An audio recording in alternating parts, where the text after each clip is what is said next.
Unni Mukundan നായകനായെത്തിയ Marco എന്ന ചിത്രം ഇപ്പോഴിതാ പുഷ്പയുടെ കളക്ഷൻ വരെ വെട്ടി മുകളിലേക്ക് കുതിച്ചു കൊണ്ടിരിക്കുകയാണ്. ഇന്ത്യയിലെ തന്നെ ഏറ്റവും വയലൻസ് നിറഞ്ഞ ചിത്രമായ മാർക്കോ ഇപ്പോൾ ഇതാ ഇന്ത്യയൊട്ടാകെ കത്തിപ്പടരുകയാണ്. ഇന്ത്യ ചർച്ചയിലെത്തിയ ഈ ചിത്രം ഇപ്പോൾ ഇതാ കളക്ഷനിലും അതേ ചർച്ചയിലേക്കാണ് കുതിച്ചു കൊണ്ടിരിക്കുന്നത്. ഇക്കാലത്തെയും വയലൻസ് നിറഞ്ഞ ചിത്രമായാണ് മാർക്കോയെ ഇപ്പോൾ എല്ലാവരും വിശേഷിപ്പിക്കുന്നത്. ഡിസംബർ 20 തിയേറ്ററുകളിലേക്ക് എത്തിയ ഈ ചിത്രം 6 ദിവസം കൊണ്ട് മാത്രം 25 കോടിയിൽ മുകളിലാണ് ഇന്ത്യയിൽ നിന്ന് മാത്രം കളക്ട് ചെയ്തത്. വേൾഡ് വൈഡ് ആ ചിത്രം 50 കോടിക്ക് മുകളിലുമാണ് കളക്ട് ചെയ്തിരുന്നത്. കേരളത്തിൽ നിന്ന് മാത്രം 20 കോടിക്ക് മുകളിലാണ് ചിത്രം കളക്ട് ചെയ്തിരിക്കുന്നത്.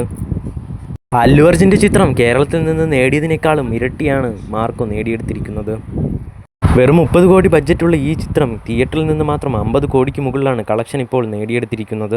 ഉണ്ണിമുകുന്ദനെ കേരളത്തിലെ സൂപ്പർ സ്റ്റാറാക്കിയ ഈ ചിത്രം ഇനിയും എത്ര കോടികൾ അടിച്ചെടുക്കുമെന്നാണ് പ്രേക്ഷകർ ഉറ്റുനോക്കുന്നത്. ഇതുപോലെയുള്ള മൂവി അപ്ഡേറ്റുകൾക്കായും സിനിമാ വാർത്തകൾക്കായും നമ്മുടെ ചാനൽ മറക്കാതെ സബ്സ്ക്രൈബ് ചെയ്യൂ.